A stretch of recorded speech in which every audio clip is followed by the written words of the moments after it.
Well, we've been so focused on this recession that we're in that one of the things we are really going to start to focus on now, and probably should have focused before a little bit more on, I think, is how we give some relief to the economy and to the business person.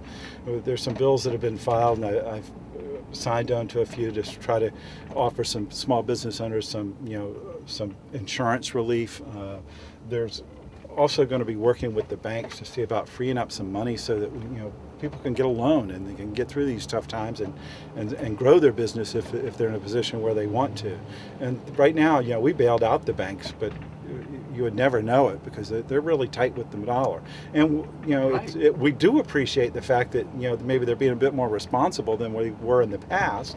But at the same time, we have to understand that we need to have some job growth, and people need to have loans to do that in most cases. So hopefully we'll see some things along that line. So, what's your prediction for this year, this coming season? I'm cautiously optimistic. I don't think it's going to be what we would traditionally call even a good year. But I think in light of last year, I'm cautiously optimistic. I think we're going to see a little bit more growth. I'm not so sure that some of the shops that are downtown will be rented.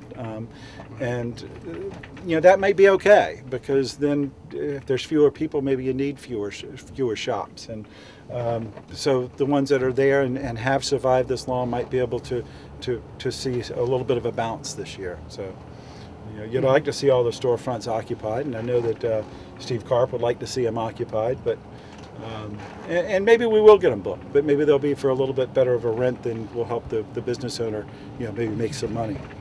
Is there anything that you can do at the State House to maybe squeeze them a little bit? Well, I think what we do is we try to have that dialogue. Yeah. We've talked to the Speaker of the House to come out and meet with the chambers of Do you think he's commerce. aware of it, though, that a lot of the people out here haven't really I do. It's still true that that Nantucket and both the islands really have this kind of stigma that everyone's a millionaire. Right. And I think I've made the case up there that with this recession, I think the islands have been hit not as hard as all, but certainly as hard as many, and harder than most. And that is because we've become a bit of a construction-based economy, and it trickles down. And that's not a four-letter word, And with that, when the market just died, I mean, it just stopped, and all of a sudden, people who had work were finding at the end of the job there wasn't a light at the end of the tunnel. And now the question is, how long's the tunnel? So we're hoping that we will, like I said, see some relief this summer with some tourism coming back in. We're critical of the big bonuses on Wall Street, and I think all of us justifiably agree that they were out of hand. But in fairness, a little bit of those kind of drove the economy here. Without a doubt. Right. So we hope that they can find a happy medium there. Exactly. So did you get a chance to meet Scott Brown? I did meet him, and I actually talked to him the other day at the State House. And I think, he's a Republican who talked about being very independent. I'm an independent that's now a Democrat. So I look at it and say that, I think it'll be a positive effect. I think people will look at it and maybe focus a little bit more on the Massachusetts economy, and that'll be good.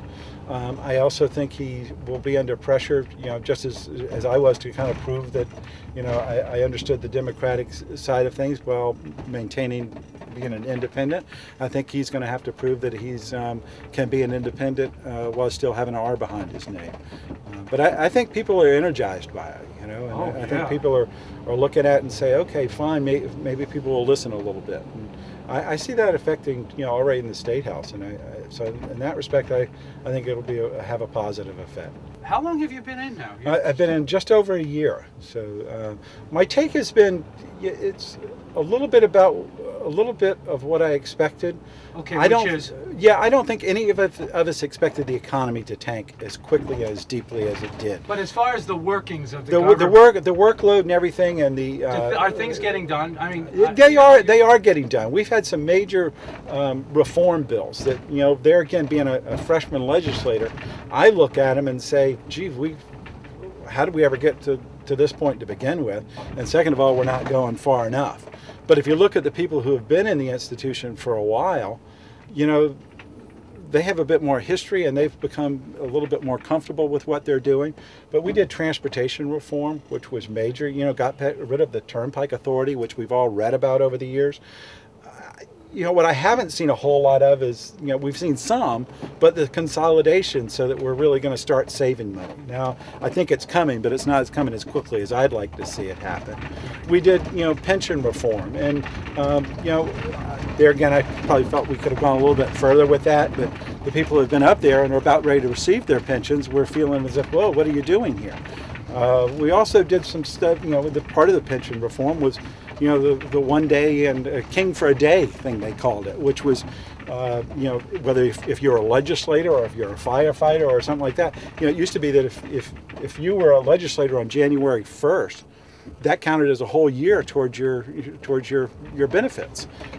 We changed that. You know, if you're in the building and you know and had 19 years in, you didn't want to see that change, but we changed it, and there was opposition to it.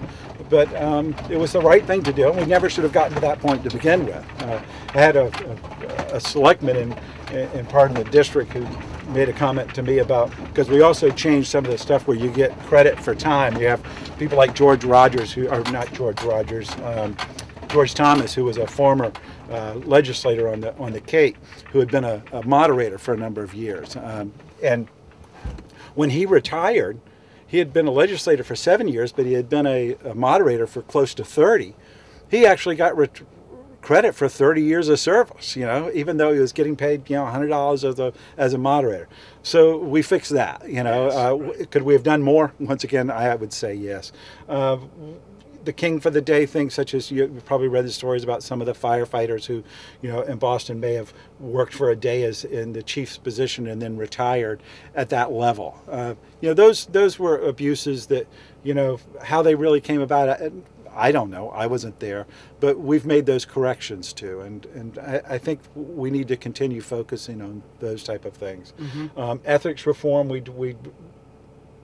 did some things there that I think will have immediate benefit. You know, there's more filing.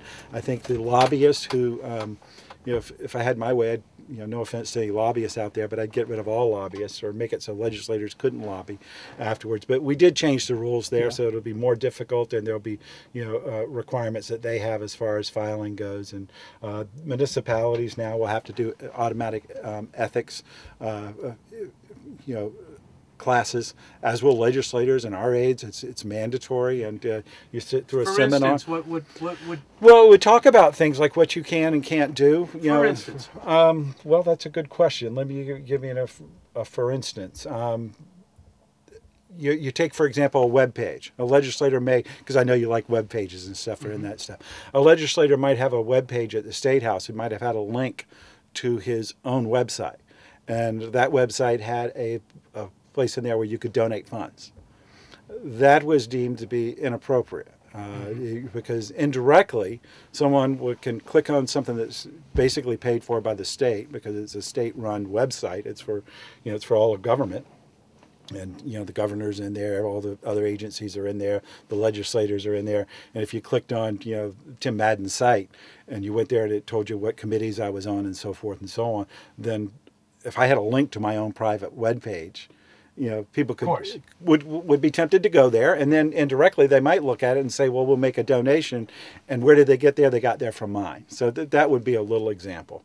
I'll go back just to, you know, not to harp on it, but, you know, there was also some question in the paper this morning, and I think you have to have this debate about per diems and everything else. And if they want to change the rules, you know, that's fine with me. Let's look at it and see where changes should be done, but we still want to have good people up there doing it. We just don't want rich people doing it, and we don't want people from the islands and people from further parts of the state to be precluded from doing it.